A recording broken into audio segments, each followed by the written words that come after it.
If we go back to the shop, we have of course also the smart plug. Here I can first choose the slot of the plug type. This will also be later confirmed in the order. I can insert a coupon code. I will now just insert the coupon tag and it will give me a rebate. It's always good to watch out for the socials on Arkreen. There are sometimes even better ones available. So here I can also choose a quantity, and here I can pay with USDCE or USDT. And I can simply order a smart plug.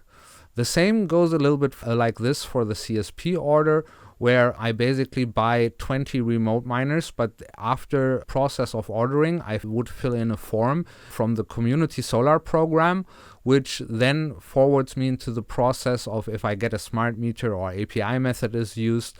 But initially, I purchased 20 remote miners to start the transaction and to prepare the order.